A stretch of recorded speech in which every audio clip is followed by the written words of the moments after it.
que le zilzoul du Beddin, ouais, quand maintenant tu viens mépriser l'opinion du Beddin, le Beddin a la force de, comment dirais-je, de te faire perdre même la mitzvah d'Oraïta. Parce que sans Beddin, il n'y a plus rien. C'est un peu l'idée qu'on a vue, tu vois, celui qui s'appuie sur la Mishnah sans connaître la Gemara, ouais. Tu as besoin, du Beddin, pas t'étudies tout seul tes Mishnah, si tu n'as pas les Chachamim, alors tu t'appelles pratiquement un apikoros, quoi. Tu as besoin du Beddin. Quand maintenant tu t'étudies la Torah à ta façon et tu fais abstraction de ce que le Beddin il a tranché, alors c'est grave. Alors on a vu l'illustration de la marloquette entre Rabbi Eliezer et, comment dirais-je, et Chachamim, qu'il a été excommunié parce qu'il n'a pas suivi l'opinion du Beddin, même qu'il y avait une batte colle pour lui. Ouais. On a vu, comment dirais-je, dans la Torah, il y a le sujet du Zaken Mamré. C'est quoi le Zaken Mamré? C'est le Bédine a une certaine halakha. Et lui, c'est un sage du Sanhédrin. C'est pas un rigolo. T'entends, David? C'est pas un rigolo. C'est un sage du Sanhédrin qui est peut-être plus intelligent que les autres. Ouais, qui a peut-être une transmission de la génération précédente que eux ont oublié. Peu importe. Le Rov a décrété, moi je m'oppose au Rov et j'applique l'halakha que j'ai délibéré. Ben, ce monsieur-là, il est chayav mita. On le tue. On le tue. Et le Rambam rajoute, même si l'enjeu, l'alacha, qu'il est en train d'être mehadesh ou sur laquelle il est cholek, c'est qu'un sourd des Rabbanan. Alors là, il y a toute une discussion dans les Mefarshim.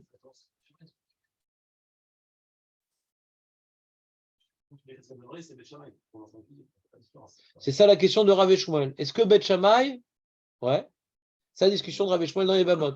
Est-ce que Bet Shammai peuvent faire comme eux-mêmes? Est-ce que c'est Zakan Mamré ou pas? C'est la question. Ouais. Est-ce que Bémet, il y a un Rov? Est-ce que quand c'est Kharif, c'est différent? Est-ce que ça, et en fait, tu as touché le problème de l'Agmara des Bamot. Est-ce qu'on se retrouve, Bidou? Parce que dans le cas de Bet Shammai et Bet Hillel, il n'y a pas le Sanhedrin qui a délibéré. Donc c'est une question du Chazonish. Arrête, à l'époque de Bet Hillel et Bet Shammai, il y avait oui le Sanhedrin. Alors, comment il y a une marloquette? À l'époque de Rabbi Udanassi et le Sanhedrin, c'est lui le Rosh Sanhedrin. Comment quelqu'un peut être Rolex sur Rabbi Udanassi? Question du Chazonish. Tu entends la question? Elle est terrible ou pas? Chazonish, vous connaissez Chazonish ou pas? David? Oui. Ben, il était décédé quand. Alors, tu connais Chazonish? Ben non. Alors, je vais te dire de oui. Le Chazonish, il pose une question. Il dit, comment on a des marloquettes Tanaïm à l'époque où il y a le Sanhedrin? On a le Zaken Mamré. Le Sanhedrin a décrété. Comment tu te poses? C'est une bonne question, non? Tu as une marloquette à Moraïm, ça ne me dérange pas. Mais Tanaïm,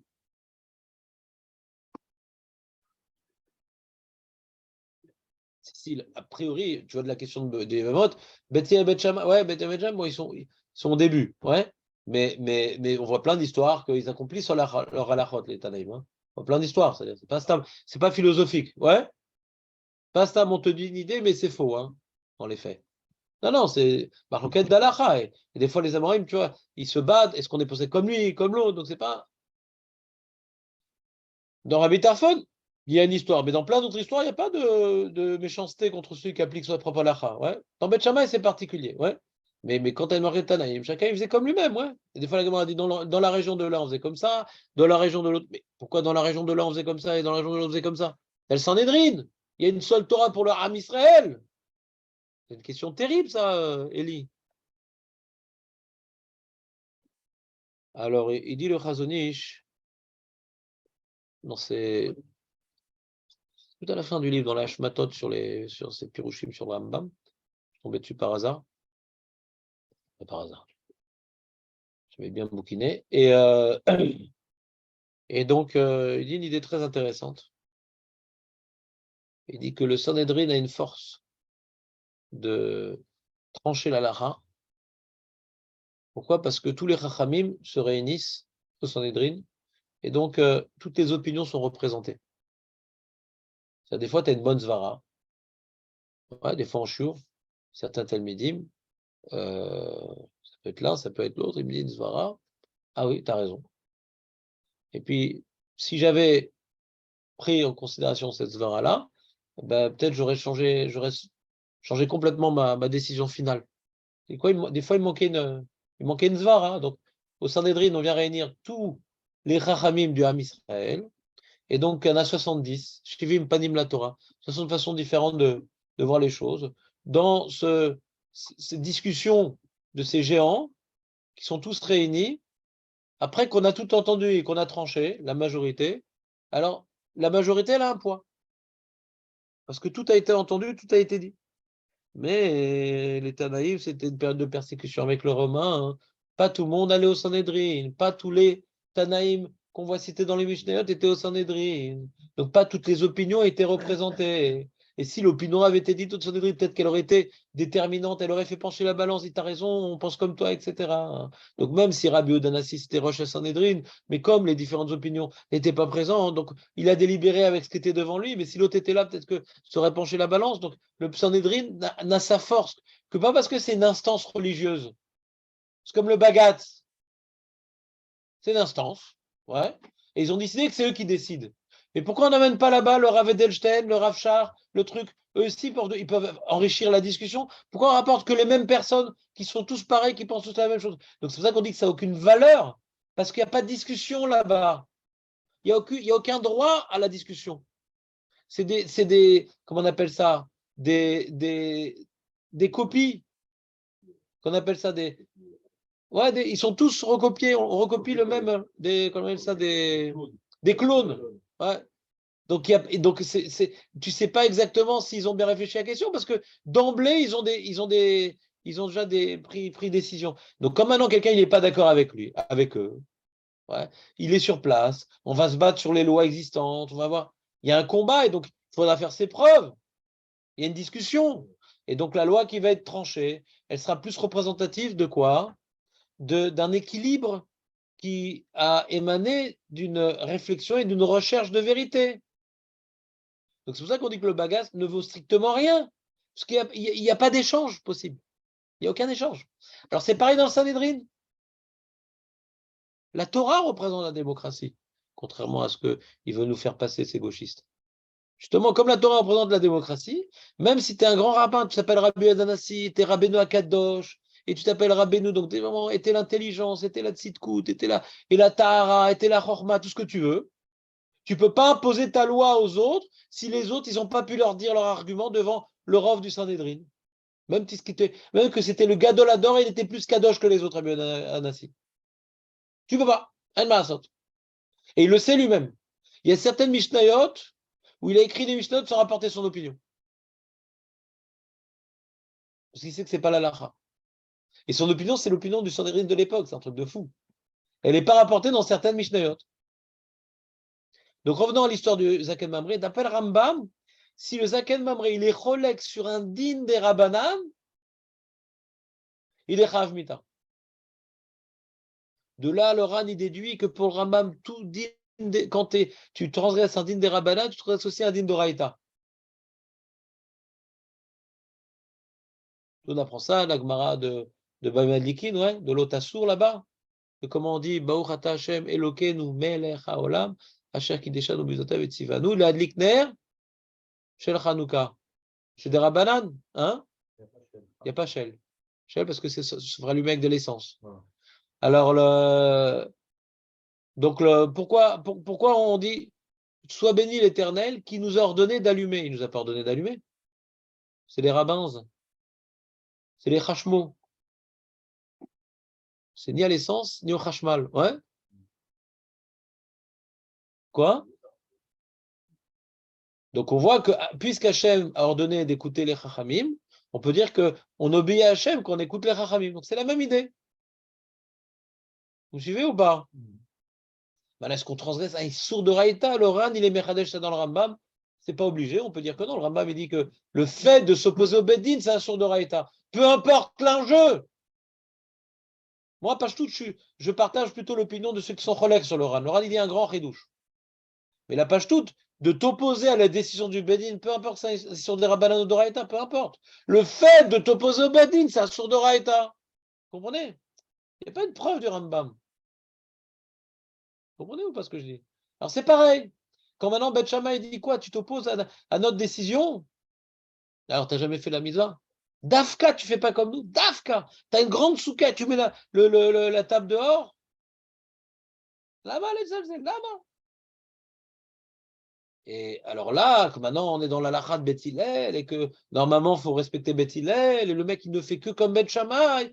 Rav Yosef il dit t'as bien vu? Après il est pas quitte. Elle est pas mal la preuve. Elle est pas mal la preuve. C'est clair la fin de l'explication? Tu fais tout le temps comme Beth Shammai, donc t'es Mezalzel. T'es Mezalzel dans notre décision. Alors l'Okiamta, Gret Shema, Miamecha.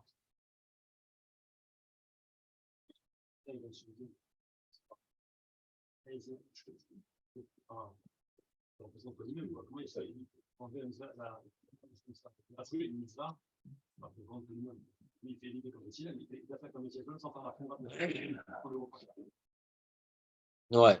Bah, Zikne, Beth Hillel et Zikne, Beth Shammai, j'avais répondu à Jérémie. C'est pas Beth Hillel et Beth Shammai. On n'a pas encore la Bat Kol, Bevadaï. On est dans Zikne, ouais. On est à l'origine. Et Beth Shammai, ils sont plus rares que Beth Hillel. C'est-à-dire que si maintenant tu mettais face à face dans une confrontation télévisée entre Zikne, Beth Hillel et Beth Shammai, etc., ils mettaient en boîte c'est quoi? C'est tellement logique ce qu'on dit, comment tu fais un truc pareil, etc. Donc pour lui, Zikne, Beth Shammai, c'est la vérité, quoi. Et Beth Hillel, hein? T'as vu la Gemara comment elle dit? On dit si on dit qu'il y a le Rov, si on dit qu'il y a le Rov, c'est pas la Gemara, elle vient pour comprendre la Marguerite Rav et Shmuel, il faudrait dire que si on veut dire que leur Marguerite elle est avant la Bat Kol, il faudrait dire qu'il y a le Rov pour Beth Hillel. Elle n'a pas établi qu'il y a le Rov pour Beth Hillel. Regarde les mots, regarde les mots. T'as pas la feuille? Je relis les mots. Il est ma Koben, il est ma, elle est ma Kodem Bat Kol. Iba était ma Kodem Bat Kol. Vekegon de Beth Hillel Rouba. Vekegon de Beth Hillel Rouba. Et par exemple, Beth Hillel, il est le Rov. Elle n'a pas établi, elle a dit, pour garder l'ouverture d'esprit, que Rav et Shmuel peuvent avoir été en marloquette avant la Bat Kol, après la Bat Kol, on peut intellectuellement envisager que Rav et Shmuel sont en marloquette avant la Bat Kol, par exemple, s'il y avait le Rov pour Beth Hillel.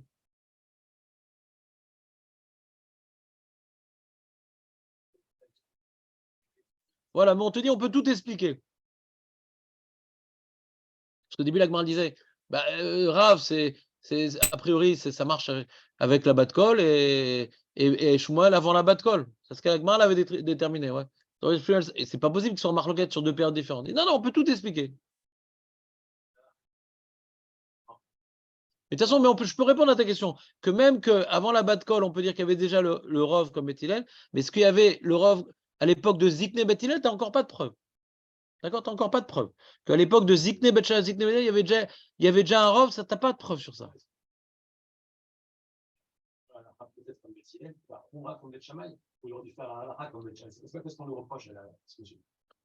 Nous, on lui reproche rien. Mais Zikne Beth Shammai lui reproche ça. Pour nous, tu n'as jamais fait la mitzvah. Par exemple, je ne sais pas, il y a un truc que je dois vérifier. Est-ce que Rabbi Yochanan Achoranit, est-ce que c'est un talmide de Beth Shammai? Il faut voir. Il faut voir. C'est qui ce Rabbi Yochanan Achoranit? Je cherche une seconde. Mais dit pour nous, c'est-à-dire c'est pour nous, hein, pour nous, tu n'as jamais fait la mitzvah. Parce que d'être mezazet dans notre sac, ouais. Mais tu dis c'est bizarre, parce que si il est possède comme Beth Hillel, qu'est-ce qu'on lui reproche? Alors peut-être qu'il était dans la région des Zikne Beth Shammai. Je comprends ta question, il faut compléter le tableau. Hein. Peut-être qu'il était dans la région de Zikne Beth Shammai. Alors, Rabbi Yochanan Achoranit. C'est qui lui? Ça me gêne cette caméra, je vois pas les trucs en haut. Non, c'est pas ça.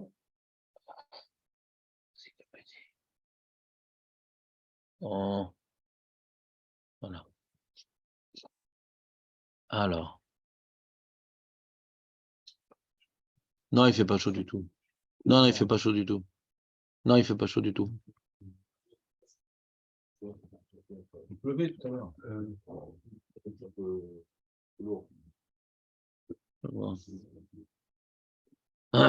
Voilà, alors nous on devait faire la lacha aujourd'hui. Je voulais juste faire une petite révision. Ça vous a fait du bien? Élie, c'était bien? J'ai du mal avec cette preuve de Souka. Non, non, je suis d'accord avec Élie. Hein, c'est compliqué comme preuve, ouais. C'est compliqué. Maintenant, juste ce qu'on a gagné, on la comprend un peu mieux, mais c'est compliqué ce qu'il dit Rav Yosef, ouais. C'est-à-dire, on peut dire que page toute la preuve, elle est. Comment je peux te dire, ouais, qu'il n'est pas quitte? Est-ce que c'est possible de dire que sur un truc des Rabbanan, on n'est pas quitte? On peut dire comme ça la preuve, ouais, mais c'est pas une grande preuve. Ah bah oui, j'ai vu un truc, même sur un truc des Rabbanan, on peut ne pas quitte sur de la Torah. Peut-être ça qui veut dire Rav Yosef. Mais donc c'est pas une grande preuve, quoi. C'est juste, je te dis pas de bêtises. Quelque part, avant de m'attaquer, comment on pourrait dire un truc pareil? Que quand je fais pas un truc des Rabbanan, je suis pas quitte d'Oraïta. Non, on a vu là-bas dans ce cas que c'est possible de dire un truc pareil. Mais si c'est ça, on n'a pas de preuve que celui qui fait comme Beth Shammai, il n'est pas quitte. On a une preuve que les Chachamim peuvent se permettre de dire que quand tu fais pas un truc des Rabbanan, certaines fois, on va dire que tu n'es pas quitte. Et pourquoi dans ce cas-là, on n'a pas de preuve? Ça veut dire que ce sera la page toute dans Rashi, ouais. C'est tout ce qu'on est en train de dire, il manque beaucoup d'éléments dans les commentateurs. Donc, page toute, c'est comme ça, ils ont compris. Mais donc, Rav Yosef, ce n'est pas une preuve très forte, d'après ça. Une seconde.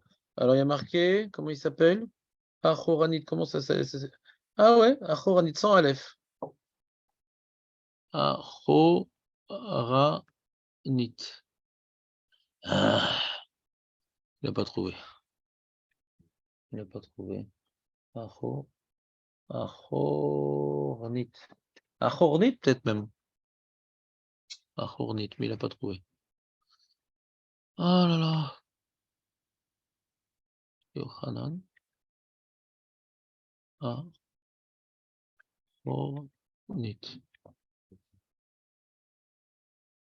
Il n'a pas trouvé.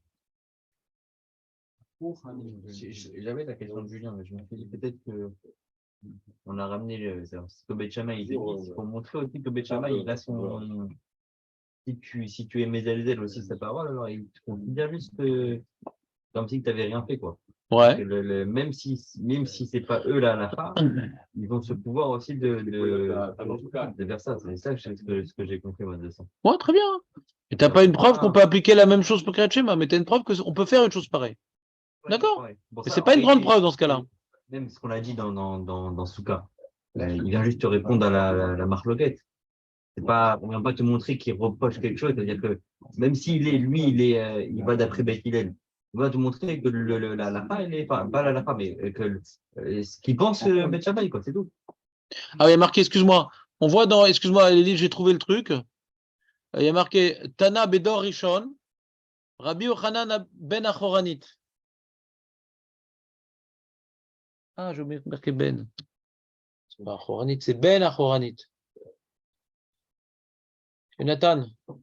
Donc, ce qui est marqué dans la Gemara Yibamot Tetvav Amudbet, toujours la même Gemara, on voit que c'est un talmid de Beth Shammai.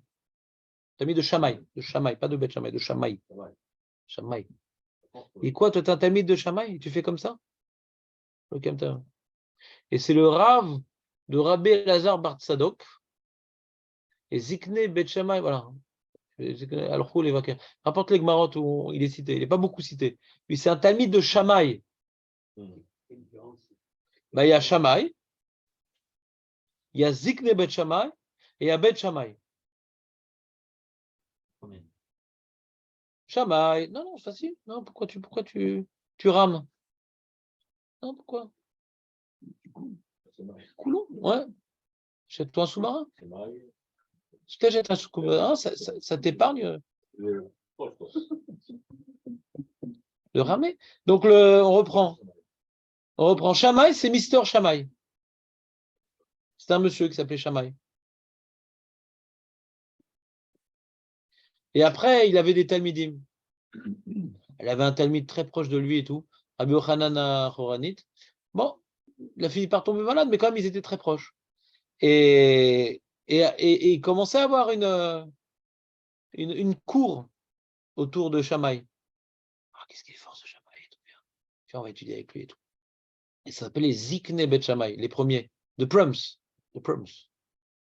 Et tout ça, et persécution romaine allant, et de plus en plus de sujets de dispute entre Beth Hillel et Beth Shammai, que Shammai et Hillel n'étaient pas du tout en sujet de dispute sur ça eux-mêmes. Ses élèves, voilà. C'est devenu deux grands Beth Midrash. Un qui était là-bas et un qui était là-bas. Et il y avait la photo de Hillel et la photo de Shammai à un endroit là-bas, mais ils étaient morts depuis longtemps, donc on n'a pas pu leur demander à eux. Et Rabbi, donc Yochanan ben Achoranit, c'est Talmid de Shammai. Et eux, Zikne Bet Shammai, ils ont compris de leur maître ça. Il dit quoi, t'as pas compris ça, mais t'es à côté de la plaque. T'es mésalzel dans ce que nous on a entendu de notre maître. Eux, ils ont entendu de leur maître cette xéra-là. Il dit, t'es mésalzel dans cette xéra, mais t'as jamais été quitte. Tu vas pas d'après ton rave.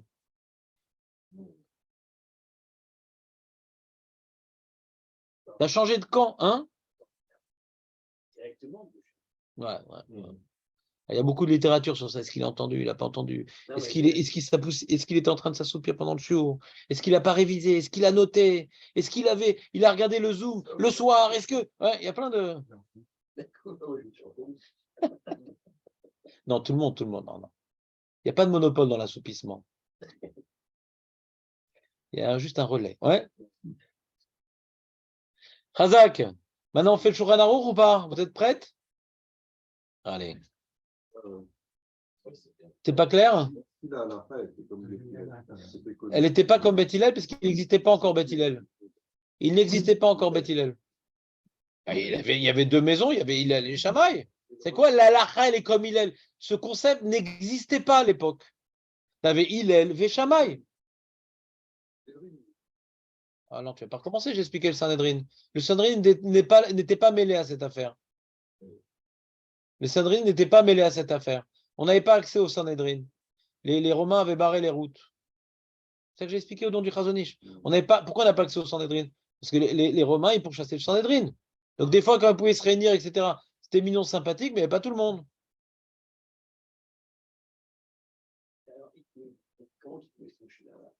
Bah, c'était compliqué. Justement, ça restait des marloquettes. Ils ne tranchaient pas la lacha. Bah, on appliquait, chacun son bêta midrash. Tu demandes au Rav qui est dans ta région.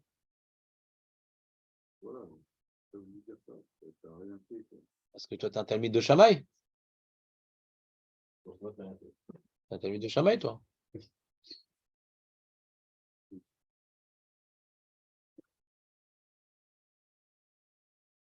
Horanit, c'est sa mère ou c'est son père, Horanit? Ou c'est le nom de la ville? Ouais, je sais pas. Oran. Horanit, tu dis? Oui, d'accord, les Oranais, les Oranites. Et pourquoi il y a un chet? Et avec le temps, c'est. C'est ça, exactement. C'est comme au début, ça s'appelait pas Oran, ça s'appelait Horan. Ouais. Mais non, il se moque des nouveaux camarades. Il veut garder son. Non, j'ai trouvé une manière. Voilà. C'est bon, Léon, pas? C'est intéressant? Ah là. Très, très dur. Pour moi, c'est très dur tout ça. Donc on a vu, c'était quand? C'était dernièrement. On a vu donc jeudi. Depuis. Hein? J'ai pas eu la feuille, moi, c'est normal. Tu as eu la feuille, Qui c'est qui n'a pas eu la feuille? Qui c'est qui veut une feuille? Mais tu as eu ta feuille, toi? Non. Mais va dire que tu as eu ta feuille. C'est une double page. Non, c'est pas, je vous l'avais donné quand j'étais. Bon, alors David, prends cette feuille, donne-la à Meir. Parce que je fidélise la nouvelle clientèle. Ça, c'est bon, tu reviendras, tu as l'habitude. Les Oranotes plutôt que les Tunisiens. Tu sers à quelque chose, David, t'as vu? Tu sers à quelque chose. Ségrégation totale. Tu sers à quelque chose, tu passes les feuilles. Ouais. Un pays d'apartheid, ils ont raison. Ah, c'est la France, c'était un truc de la France, c'est sympa. Hein? Ouais, c'est la France. La France? Le pays des valeurs démocratiques. Donc, vous êtes prêts ou pas? J'ai plus de feuilles, donc vas-y, étudiez, moi je m'en vais. Bah oui, mais pris ma feuille, qu'est-ce que je fasse maintenant? Voilà. Les photocopies. C'est toujours la photocopie. Où est-ce que je l'ai mis cette feuille? Comment elle s'appelle déjà? Alors celle-là, je la ferme. Celle-là, je la ferme. Celle-là, je la ferme. Voilà, enregistrer. Excusez-moi du laps. Excusez-moi de lapser le limoud. Voilà. Oh là là, tu fais David. Non, je vais là, je me vois, mais la feuille. Attends une seconde, mais je ne l'ai pas la feuille pour l'instant. Je la cherche. Voilà, je l'ai.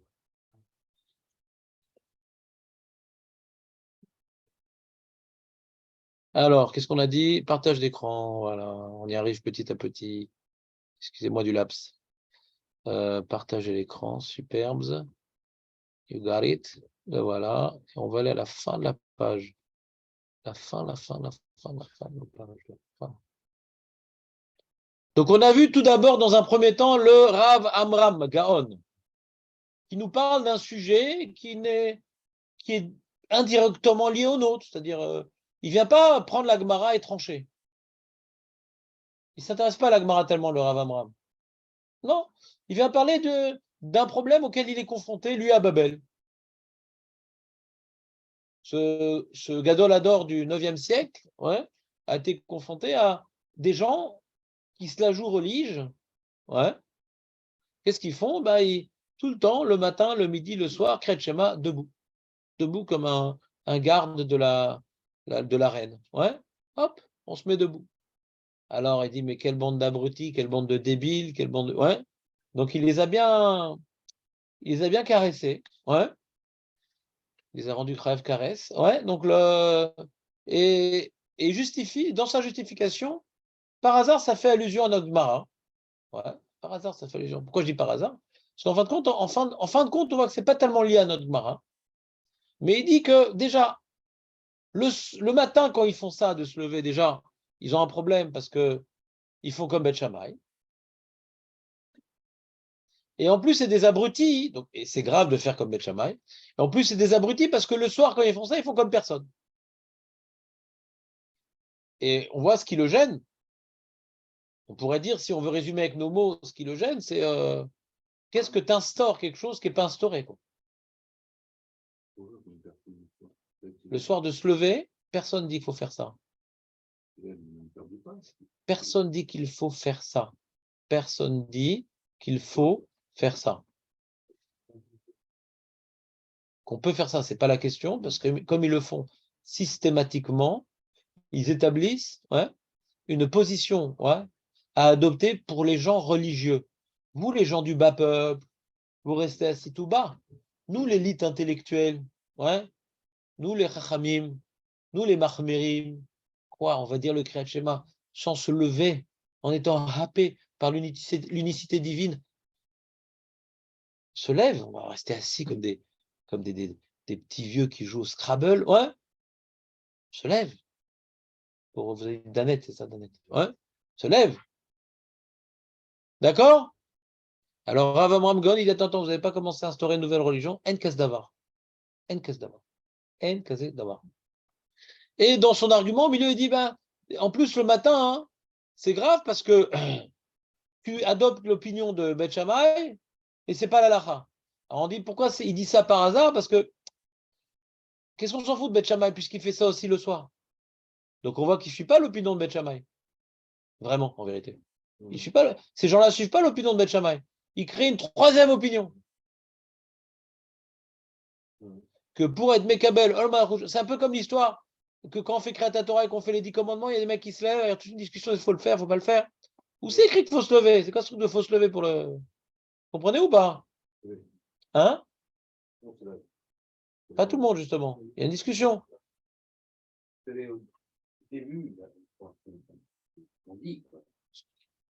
qu'on dit à voix basse. Je ne sais pas, j'ouvre pas le sujet. Mais il y a un sujet sur ça. Pourquoi? Parce que qu'est-ce qui établit un devoir qui n'est pas un devoir? Toute la Torah, on le fait assis, puis Tom, pour les 10 commandements, c'est plus important que donc il s'est terriblement énervé. Et le tout rapporte donc l'opinion de Rav Amram. Katav Rabbi, donc Rav Amram, chez Mi Sherotse La'achmir La'amod, qui est chez Yoshev, celui qui veut être mahmir, étant ainsi, il va se lever pour être mahmir. Velikrota Meumad, afin de lire le Kriyat Shema debout. Lo Yehu Tavid, c'est pas bien ce qu'il fait. Venikra Avariana, s'appelle un Avarian. Avarian, ça s'appelle un pêcheur. Celui qui perd le fil de la lacha, c'est un pêcheur. Il pêche à la ligne. Vetsarir Ligo Orbo. Voilà, donc c'est un cas où on peut maintenant, comment dirais-je, se lâcher et de faire entendre à la communauté nos belles cordes vocales tolérantes. Chez Mitzvata, mais Ushav. Et les derniers mots du tour aussi posent problème. C'est quoi la mitzvah de Kretchema? C'est assis. Ouais. Il a l'air de s'opposer à une pratique rapportée par Rabbi Amram en disant un truc aussi qui est problématique. Peut-être que le Rabbi Amram aussi n'aurait pas été content qu'on fasse ça assis. Le Rabbi Amram, peut-être, n'aurait pas été content qu'on fasse ça systématiquement assis. Ou c'est écrit que c'est systématiquement assis. Comprenez mon problème ou pas? Qui dit ça? Vas-y, dis-moi où il dit ça. Voilà. De se mettre debout.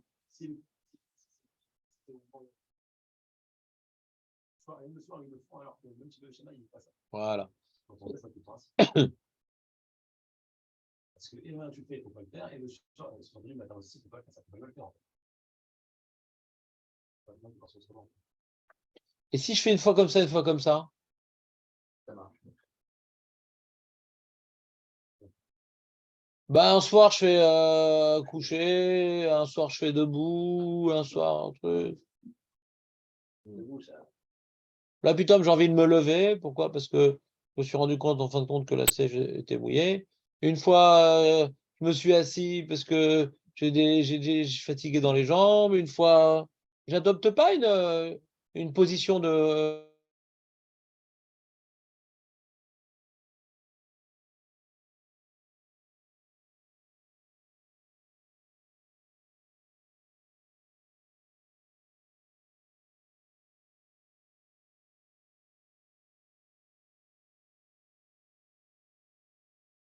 la suivante. Est-ce que c'est mieux de faire assis ou tu as le droit de faire assis? Que assis. D'accord, je comprends pas pourquoi tu dis ça. Après, il faut faire que assis, c'est pas de ça qu'il parle. Mais ce qui le dérange, c'est quelqu'un qui fait que debout. Mais c'est pas parce que maintenant ça problème de faire que debout que je vais t'imposer de faire que assis. Ça ne fait pas que debout.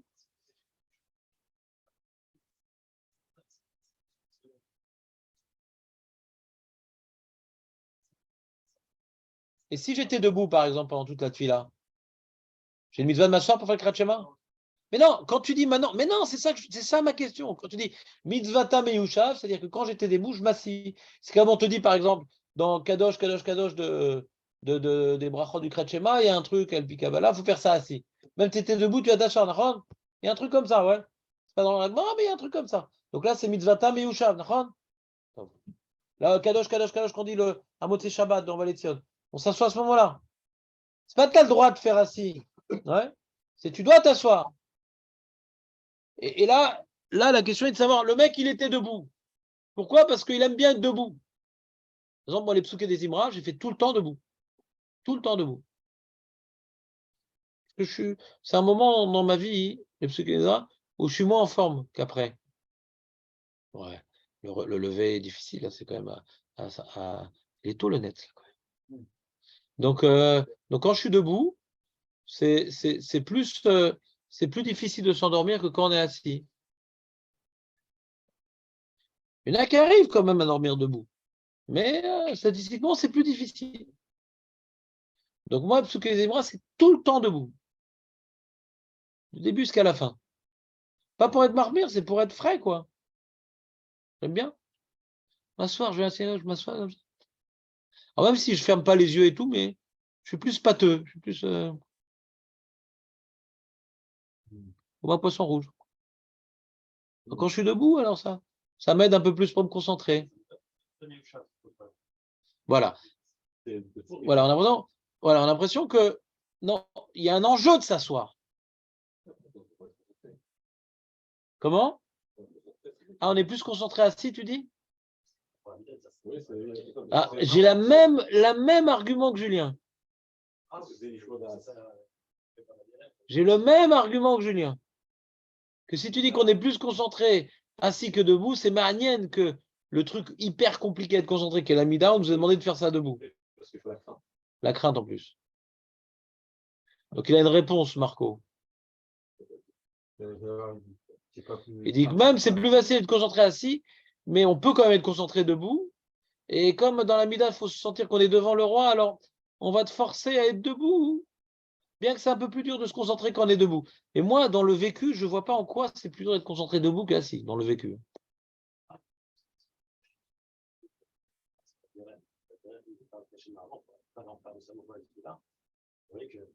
Il ne faut pas se concentrer. Non, parce que c'était KO, c'était KO-temps la caravane là-bas. C'est quoi debout? Mais si tu fais debout, c'est se concentrer. C'est ça que tu vas repartir et tu rates. Ouais, de Rachi, la page toute de Rachi, c'est comme il dit Julien. C'est pour la kavana d'être debout. Page toute de Rachi, mais pas tous les Rachi m'expliquer comme ça, ouais. Mais peut-être qu'il faut revoir Rachi, peut-être qu'on peut expliquer que debout, on peut se concentrer parce qu'on n'est pas bousculé peut-être dans le chemin. Mais je crois que c'est comme tu dis, Julien. Je ne me rappelle plus très bien, mais je crois que c'est comme tu dis, et pas tout le monde était d'accord sur Rachi. Mais je me rappelle, il faudrait revoir justement. Peut-être c'est l'occasion de revoir ça. Maintenant, donc moi, avant même Rachi que Julien, dans sa puissance, et comment sur Rab nous a rapporté, moi, je sais pas, je vois pas en quoi on est plus concentré. Il y a certains Mefarshim qui disent ça, mais pour expliquer le tour, mais j'ai du mal à vivre ce truc-là, que assis, on est plus concentré que debout. Je sais pas, j'ai du mal. Hein. Je comprends un mec qui est debout pendant longtemps, il est fatigué, il a besoin de se concentrer, il va s'asseoir, il va se recueillir avec lui-même, je comprends, ouais. Des fois, on s'assoit parce qu'on est pas resté très longtemps debout et ça me permet de, comme on dit pour l'Imoud Torah, ouais. Avant, ils étudiaient debout, non, ils ont du mal et tout, alors maintenant, on étudie assis. Parce que c'était étudier des heures debout, donc je comprends, au bout d'un moment, ça te dérangeait. Donc assis, c'est plus facile. Mais là, pour 2 minutes, ouais, être debout, c'est moins concentré que 2 minutes être assis. J'ai du mal à faire la corrélation entre ces deux sujets. Personnellement, hein. Maintenant, si toi, tu ressens comme ça que assis, tu arrives plus facilement à te concentrer, je ne pose pas à ton ressenti personnel. Mais moi, je ne le partage pas, en tout cas. D'accord? Alors, le Beth Yosef s'oppose violemment à ça. Puisqu'il dit Nireli chez Achika Amar, chez Mitzvata Af Meyushav.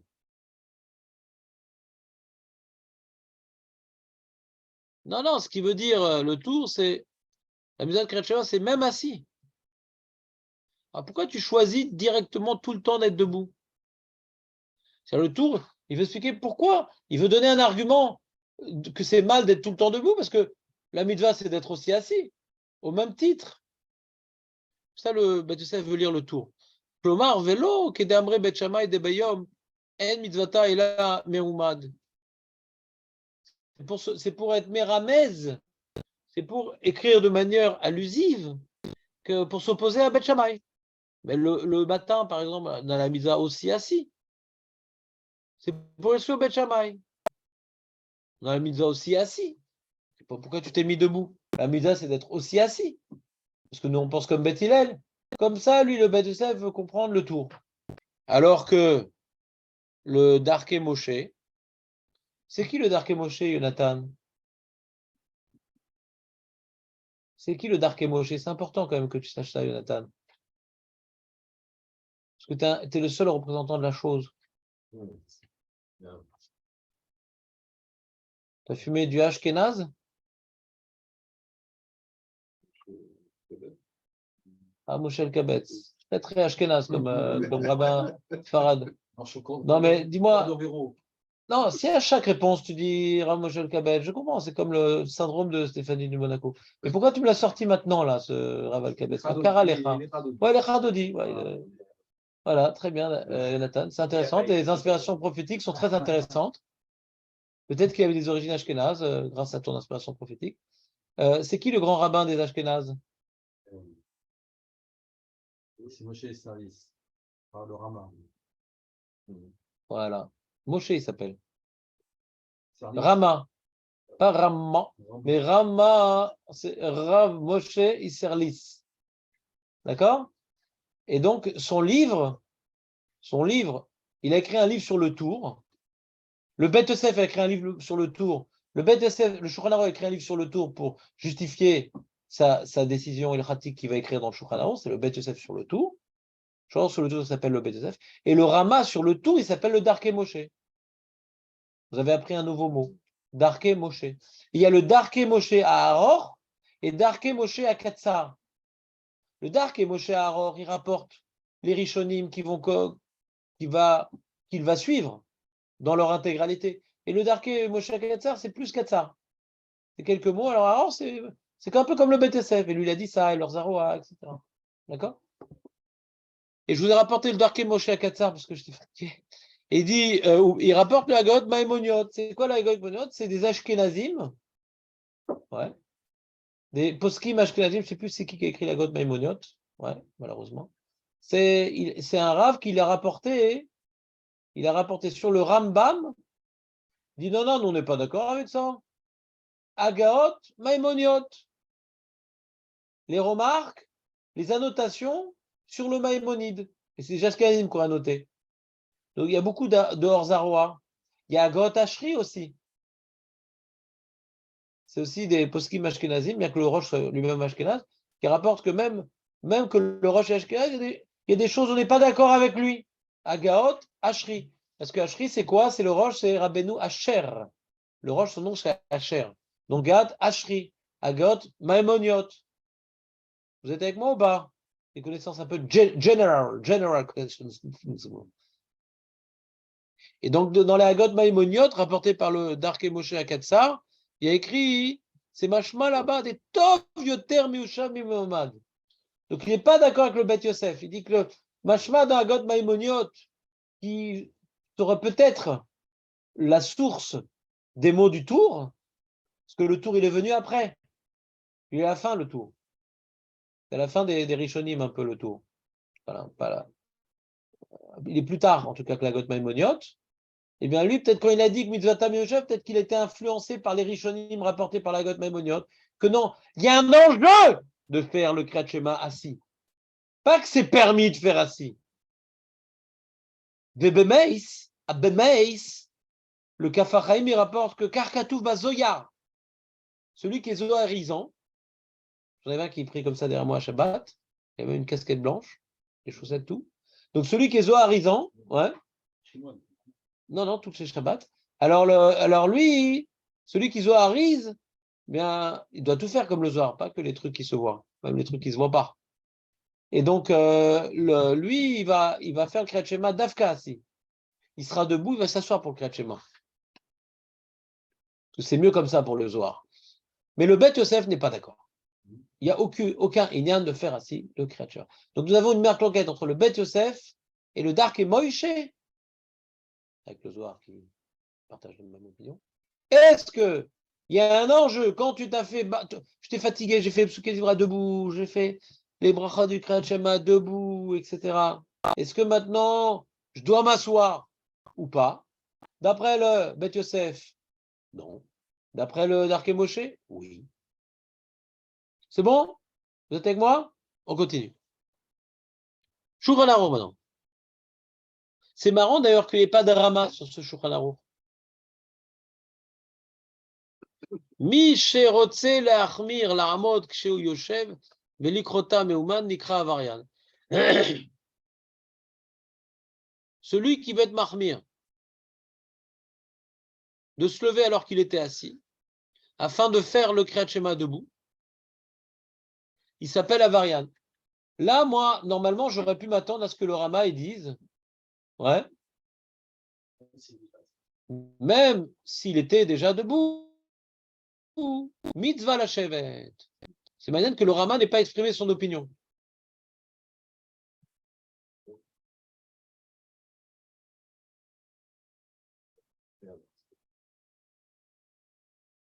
On va en bas de la page.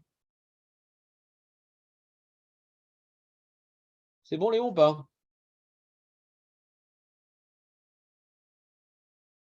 C'est bon ou pas? Non, c'est pas bon, il faut me dire. Le but, c'est pas de, comme la tefila, d'arriver à l'Oneshaber sans rien comprendre. Ouais? Alors, celui qui veut se lever, il marque Mir, quand il était assis, on est d'accord? Il était assis, il dit, ah, on se lève tous pour Shema.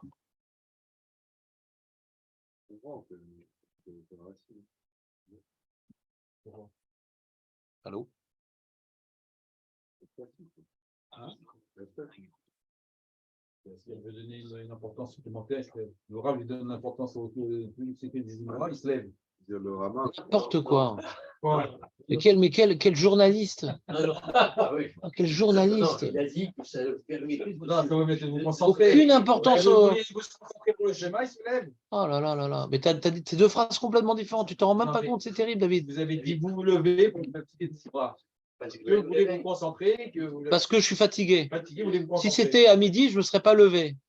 Si c'était le soir, je ne me serais pas levé. Celui qui se lève pour C'est le pas pour donner de schéma, l'importance. il veut se- C'est parce que comme ça, Bah, ça me réveille. là, C'est pas du tout pour donner de l'importance. D'accord, pas pour l'importance, trompé. Pour se concentrer, il se lève pour qu'il y ait un schéma. Il ne veut pas rater la concentration, il se lève. Il a parlé de ça, le Shulchan Aruch? Celui qui va être marmire, Voilà. il se lever. Voilà. Être marmire, c'est pour se concentrer. Être marmire, c'est pour se concentrer. Être marmire, c'est quoi être marmire? Il explique lui-même, genre, c'est quoi être marmire? De le lire debout, c'est ça être marmire. C'est quoi être marmire? Marmire, de le lire debout. C'est ça, il a précisé, je crois, c'est quoi être marmire. David, ouais, il a dit pour une fois, comme le Prégadim, mais Baruch Hashem, c'est un Prégadim que je ne comprends pas du tout. Donc je ne suis pas quand même trop déstabilisé dans l'intervention de David. Ouais. On va voir ce Prégadim, mais vous allez voir que je ne comprends pas du tout le Prégadim. Page tout du Shulchan Aruch, qui émane des propos du Rav Amram, pardon, c'est que le problème, c'est de vouloir être Mekabel Ol Malchut Shamaim debout, d'inventer cette position pour être Mekabel Ol Malchut. C'est pas pour être concentré, d'accord? On est tous d'accord que c'est ça? Alors David lui dit non, si je j'étais assis, je me lève pour être concentré, ça s'appelle être marmire, ça c'est ça qu'il interdit le Shulchan Aruch. Je trouve ça impossible à lire comme ça le Shulchan Aruch. Alors viens, on lit le Mishnah Bora. Mi sherotse la'achmir. Il dit le Mishnah Bora en bas de la page.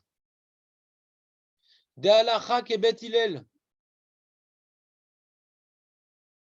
Tu vois mieux là, David, j'ai grossi un peu le. C'est un peu fin, ouais. Bah, c'est un peu fin. C'est pas de ma faute. Le bien, c'est souligné en rouge, ça veut dire quoi?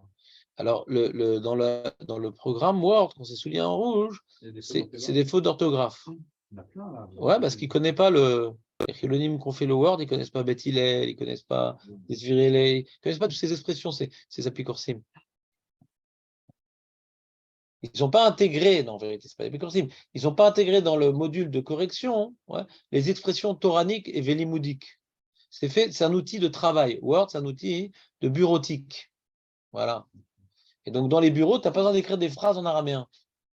Donc, ils ont intelligemment fait remarquer les fautes d'orthographe pour quelqu'un qui veut s'exprimer comme un Israélien.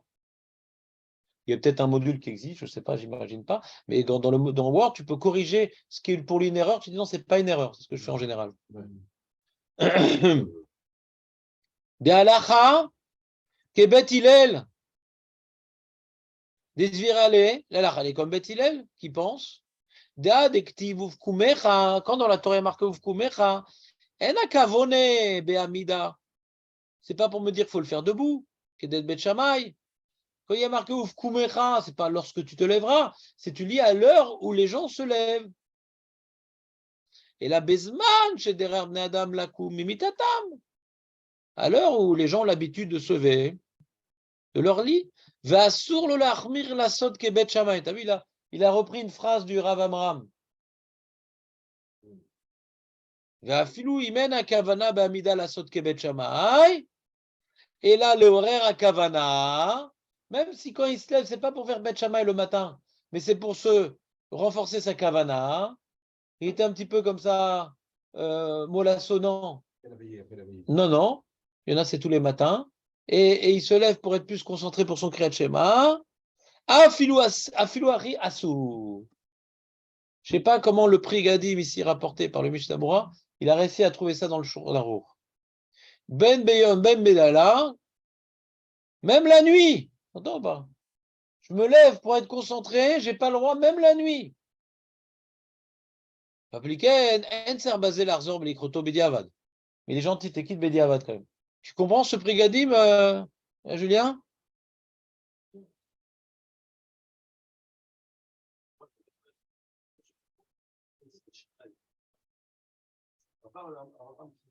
On lance comme ça pour la garde, mais Je suis d'accord avec toi. Déjà, première remarque, c'est ce que je dis, première remarque. Déjà, Beth Shammai, bon, c'est au passage pour dire que c'est vraiment des abrutis.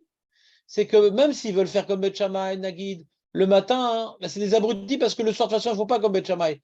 Donc, il vient dévoiler le niveau de débilité profonde de ces gens-là. Et quand le Mishnah rapporte ça, hein, ouais, en réalité, c'est pas de sa faute parce que le Beth Yosef, déjà, il a fait ça. Ouais. Tamo Mishum Deim Beyom ou Oved al Deim Beyom ou Oved al Livre Bet Hillel. Venire chaussé que Bet Shammai. Veim Belayla. Ouais. Nire, c'est-à-dire, il est moins violent dans ses propos, le Bet Yosef. La journée, on pourrait croire qu'il est ouvert sur Bet Hillel et la nuit, même pas. Il met les deux ensemble, tu comprends? Ça ressemble plus au Rav Amram, pour montrer son incohérence.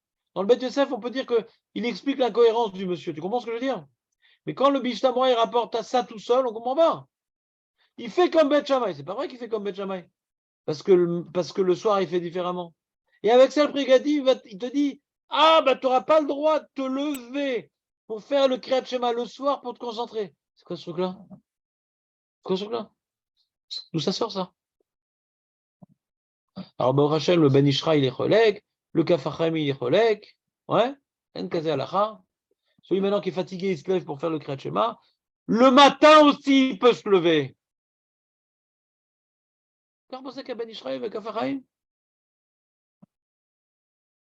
T'es fatigué, tu veux te lever pour faire mieux le Kriyat Shema. Moutar lecha. C'est pas quelque chose, c'est pas que tu as adopté une position pour faire le Kriyat Shema. Je fais ça occasionnellement pour me réveiller. Ma abaya, midi ber alze. Et le pire, Julien, c'est que le Brigadim, il tire sa preuve de l'histoire de Rabbi Ishmael et de Rabbi Eliezer ben Azariah. Il dit là-bas l'histoire, hein, ouais. Pourquoi il a dit, pourquoi tu t'es levé et tout, je me suis couché comme toi, pourquoi tu t'es levé? Ouais. Et il arrive, le prier d'y remettre là dans l'histoire, mais ça aussi j'ai vu les Achronim, ne comprenaient pas, que là-bas on voit qu'il s'est levé pour se concentrer. On voit que c'est pas ça, il s'est levé pour s'opposer. Prier dit, Kemo Shematsanu ba Berabi Ishmael Shekam. Donc j'ai rien compris au Priyadim. Alors, Baruch Hashem, j'ai cherché. C'est des fois quand je comprends un Priyadim, c'est-à-dire je suis un abruti, j'ai rien compris la Souga. Le Priyadim, qui suis-je devant Priyadim? Baruch Hashem, j'ai vu beaucoup d'Acharonim qui partagent mon incompréhension. Et je suis étonné du Mishnah Bura qui tranche comme Priyadim. J'ai compris dans ce sujet ici de la Lara qu'on est en train de voir, il y a un enjeu d'être marmire. Il y a un enjeu d'être marmire. D'être roché toutes les chitotes. Je n'ai pas compris pourquoi. Ouais. Alors que c'est là d'un petit sujet sympatoche. Non, on va être marmire comme toutes les chitotes. Et là, Mishnah Bura, il est marmire comme Priyadim. Alors, nous, en tant que Sfarad, j'aurais dit En Kazé Davar. Je pense pas que c'est lié à Ashkenaz Sepharad, cette histoire-là. Ouais. Le prochain, c'est Kachour. Mais après que le Ben Ishraï Kafarim dise non, si tu es fatigué, tu peux te lever. On n'est pas obligé de faire comme le Mishnah. Mais un Ashkenaz qui fait tout le temps comme le Mishnah, bon, bah, si c'est ton Rab, bah, tu suis ce qu'il dit. Elle la saute. Mais que c'est pas lui au Minag Ashkenaz, cette histoire-là. Ça n'a rien à voir. C'est une compréhension de la Gemara que je ne comprends pas. Ouais. C'est pas parce que Prigadim est Ashkenaz qui a compris comme ça la Gemara. Ouais. Ça n'a rien à voir avec un truc Ashkenaz. C'est un problème de limoud. Ouais. Mais quelqu'un qui est un Ashkenaz normal, qui respecte normalement la halachot du Mishnah Bora, il devra faire comme le Mishnah Bora ici. Et même le matin, le mec il est en train de s'endormir. C'est terrible comme histoire quand même. Le mec est en train de s'endormir et tout. Il veut se lever pour être concentré. Est-ce que Mishnah Bora parle de quelqu'un qui ne va pas s'endormir? C'est pour être plus concentré peut-être.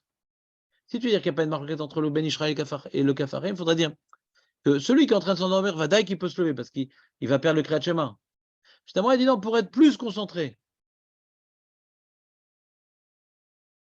Mais c'est pas quelqu'un qui est en train de s'endormir. Oui, qu'est-ce qu'il y a, Jonathan? Je te sens. C'est le Panaro, parce qu'il parle de celui qui fait tout le temps comme ça. C'est pas écrit dans le Shulchan Aruch. Moi, quand j'ai étudié la Souga avec vous, je vous ai prouvé qu'on parlait de quelqu'un qui faisait tout le temps la même chose. De Rav Amram aussi, je vous ai prouvé la même chose, puisqu'on parle de quelqu'un qui faisait tout le temps comme ça. Mais quand tu arrives autour du Shulchan Aruch, on a l'impression que même un mec qui fait ça ponctuellement, c'est déjà un problème. Mich et Mahmi, de se lever quand il était assis. Quand on commence le tour, on a l'impression qu'on a oublié et la Gemara et le Rav Amram. Comment je réponds à cette question? J'ai dit que ils sont marmires.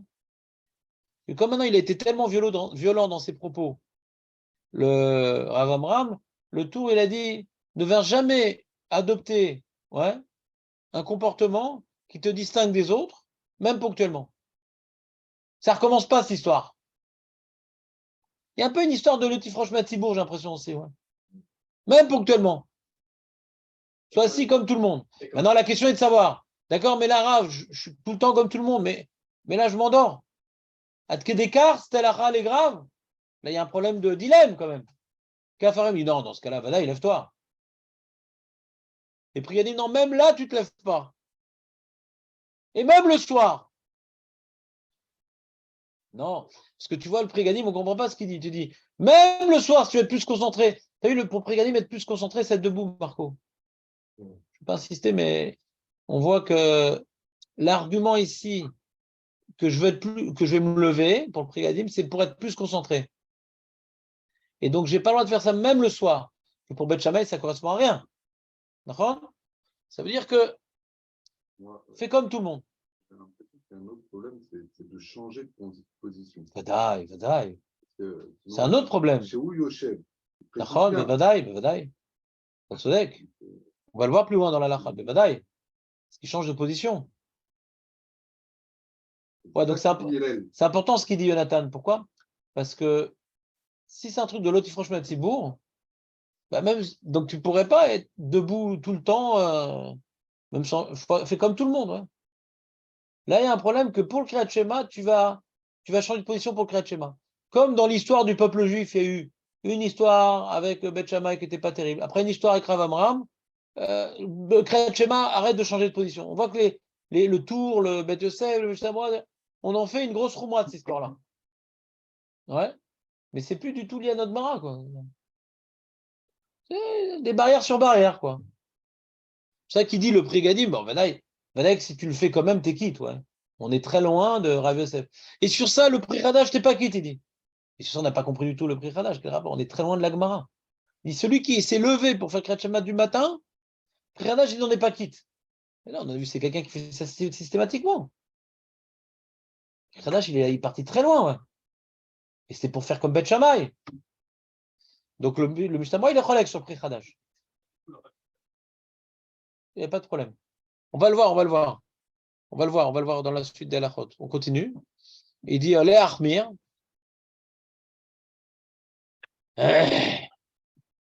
Kata beyam shel Shlomo. Mi shemachmir mifne rabim bedavar shemutar. Veika lemicha sheyohara menadim oto. Il y a un truc, tout le monde, c'est permis pour tout le monde. Je sais pas moi. C'est permis pour tout le monde. Qu'est-ce qu'on peut donner comme exemple? C'est permis pour tout le monde.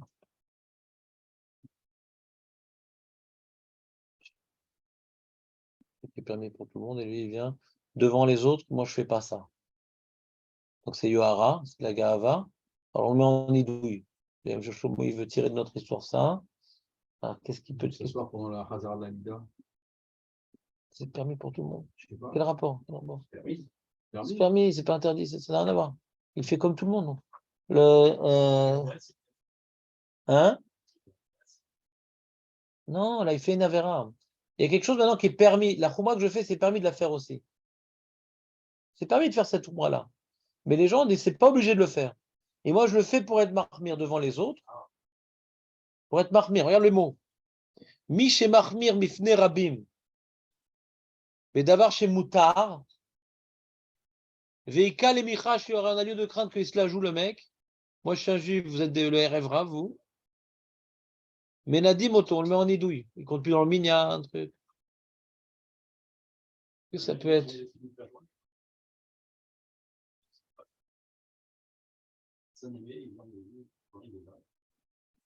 Ouais, c'est intéressant. On a le droit de mettre les deux dans les... Non, le problème, c'est que c'est un peu compliqué le cas parce que c'est un devoir en vérité. La Torah l'oblige de mettre les films toute la journée. Et maintenant, il y a ici, il dit non, mais à cause du problème d'aventure intestinale, donc te dit non, on t'encourage pas à accomplir ce devoir-là. Maintenant, il y a un enjeu, oui, de faire, mais on te le force pas. C'est un peu ce qu'on a dit, quand tu fais comme Beth Shammai, de revenir à l'endroit où tu as mangé Birkat Hamazon, on te permet. Parce que même pour Beth Hillel, c'est mieux. Mais là, il n'y a aucun enjeu. Aucun enjeu de faire ça. Tu fais un truc, il n'y a aucun enjeu. Et là, il y a un enjeu de mettre les tefilines tous les jours. Sur ça, les riches, ils ont déjà parlé sur ton cas, des tefilines. Que pour Beth Hillel, il est d'accord que revenir à l'endroit où j'ai mangé, faire Birkat Hamazon, c'est mieux. Donc, dans ça, j'ai le droit de revenir à mon endroit. Bien que Beth Hillel, je ne l'oblige pas. Mais c'est pas obligé pour Beth Hillel. Et tu le fais, mais tu fais comme Beth Shammai. Mais même pour Beth Hillel, c'est mieux. Donc, tu as le droit. Donc, il faut trouver un cas. Hein.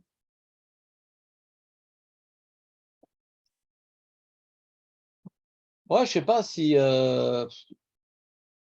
tu vas interdire à Pessar un truc qui n'est pas Kitniot. Moi, je pense que c'est Kitniot, j'interdis. Je pense que c'est une légumineuse et aucun alminac d'interdire ça. Ouais. Bon, on lui fait nidouille, le mec. Par exemple. Même les mecs qui interdisent Kitniot, il dit non, mais ça, c'est pas Kitniot. Puis pour moi, les pommes de terre, c'est Kitniot. On lui en met plein dans la patate. Ouais. C'est bon? Par exemple. Il se montre, il se montre. Justement, le Rav Gedela Nedel, lui, qui était un gaon, c'était, on va dire, le chamaï du Dor précédent. Ouais. Il y avait des Hidushim, etc. Mais il était bien. Harif, c'est-à-dire quand Raphaël Kaneski, des fois, il dit moi, j'ai pas compris, j'ai dû monter chez Rav Gedela pour qu'il m'explique. Il sait tout, il comprend tout. En Youn, quoi, il comprend tout. Alors lui, son fils, j'étais un sûr de son fils, qui est un peu du même genre, un peu moins chaud, mais un peu du même genre, Rav Shmuel Nadel, j'étais à son collège. Alors, euh, il a raconté une fois en chiot, non, je sais plus où j'ai entendu cette histoire-là, peu importe, que pour lui, les cacahuètes, c'est pas kitniot. Il y a des preuves, il a expliqué la définition des kitniot, c'est pas kitniot. Donc pour lui, les gens sont marmés, negad halacha. Alors, il a dit à sa femme, moi, je vais prendre un paquet de cacahuètes, et à la synagogue, je vais manger les cacahuètes à Pessah. Ouais. Il dit, mais non, mais manger à la maison, si tu veux, mais pas devant les gens. Ouais. Mais non, c'est ça tout le plaisir. Ouais. C'est-à-dire, pour lui, c'est une taoud, c'est pas kitniot. Batem mosifim al alra, c'est lo kitniot. Alors, c'est pas notre cas, parce que là, je te pose le tzibour par rapport à une taoud du tzibour. Pas notre cas, mais quand tu viens maintenant, ouais, lui fait l'inverse. Il vient te mettre le tzibour, ouais. C'est peut-être un problème ce qu'il voulait faire, des loder, ouais.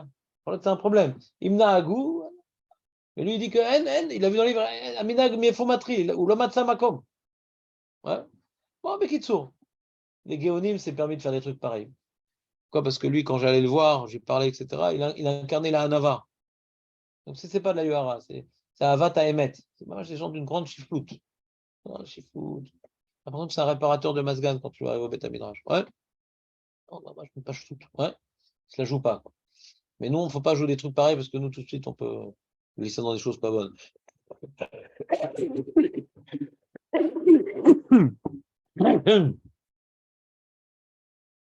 C'est la pause. Il